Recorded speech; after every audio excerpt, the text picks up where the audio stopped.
This is the other introductory song. It's kind of secondary introductory song. So it's not as effective as the New Jersey song, but it seems to help. So I like that. I like to include it whenever possible. It comes from a rough time in my life when I got a job. Sorry. It was a full-time job. Had no end in sight. I had full-time jobs, but they were like summer jobs, so there was usually there was an end point, 40 hours, whatever. But then there was an end point. Then I would go back to school, but not this one. I knew fairly early on I wanted to be independent. I wanted to support myself, but I wanted to do it without having a job. I hadn't had enough work experience up to that point. I thought, yeah, I like to support myself but not have a job. And so I went to college. I was the first and only person in my family to go to college. I was glad about it. The very first night, the very first day of college here at Moravian College, they had a freshman orientation coffee house, so I signed up to play. I had not played at a coffee house before. I didn't even drink coffee. But I signed up to play and thought, okay. I played in the church folk group and a couple of shows in high school, but not anymore. So I practiced some songs, and I thought that it had kind of big note endings, strong endings. But when that first night of the first day of college rolled around, my throat had closed off, and I realized I would be unable to sing any of the songs I had practiced. And so I don't know exactly what I did. I kind of blanked it out. But people who were there told me I played banjo and guitar and sang. And I remember other people, but not my own thing. And I remember there was a fellow also from New Jersey who played mandolin and guitar and sang. And his name was Russ Rentler.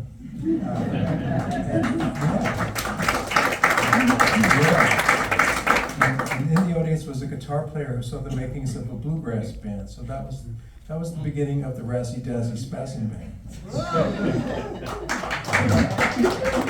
Sorry to be such a name dropper. Early on in the set, but what can I say? Some people get the breaks early. This life isn't fair. So anyway, we started getting together at Doug's apartment off campus on Fridays, and I remember a few months after we all met, Doug took me to the south side. It was a 10-minute walk from my dormitory on Church Street, and he wanted to try to get a booking for a friend of his who was a blues guitarist and songwriter, George Kritzbach. And so he's bringing George's first album to Dave Fry, who booked Godfrey Daniels. It's a record called Have You Had Your Grits Today? And we walked over, and they didn't have a show that night. It was a weekday night, but people were gathered in the front room playing music. It was kind of an informal jam session. And there was mandolins and guitars and fiddles. And I remember they passed me a guitar at one point, and I played a song, and they were nice about it. And I remember looking at the walls of the pictures of the people who were going to be playing in the upcoming months on the walls. It wasn't as populated as it is now, but there were some people on their way here, and I thought, wow, this is what Greenwich Village must have been like in the 60s. So I started coming on Sunday nights where they opened the mics, and I would come come to the shows that looked interesting on the calendar, and they would drop the price in half after the first set. I thought, okay, I can afford that. And so I discovered a whole world of music I didn't know existed, in a place where people listened to the music. And some of the people I got to see here were Rosalie Sorrells and Utah Phillips and Claudia Schmidt and Stan Rogers and Jack Hardy, Nancy Griffith, great people who I thought, wow, if I could play at a place like this where people listen, it would be the best thing. So I headed off in that direction.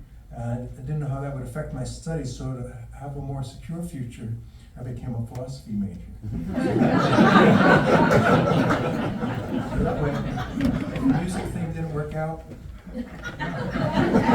financially, I had a plan. So when we got great. Upon graduation, I got a job delivering flowers. I was qualified with my degree. And I did that for 3.5 years. Not to brag. know, I just kept getting break after break.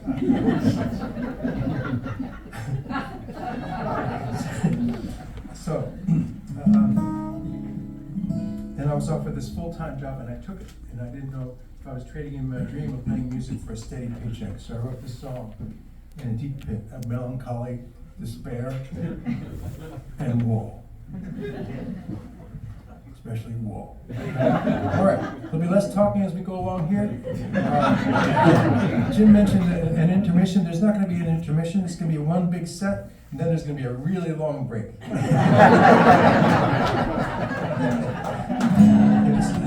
This is the title song of my second record, which had no happy songs on it whatsoever.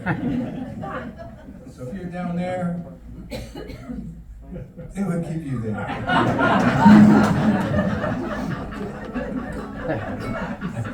If you weren't there, it would bring you there. It would catch you right there. All right. This is called The Land of the Bottom Line. Sometimes people clap just because I've stopped talking.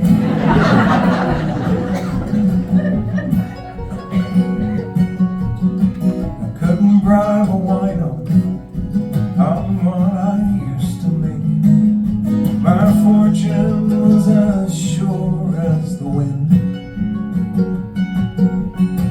but I was free to wander, and time was on my hands. It was mine to burn and to bend. Freedom for freedom, call it anything scheme.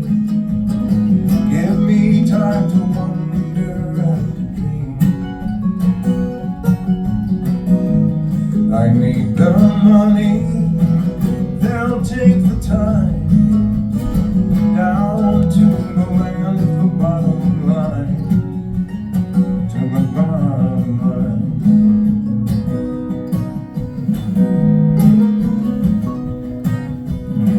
Then there came a chance to make some steady dough, bouncing up my alley to the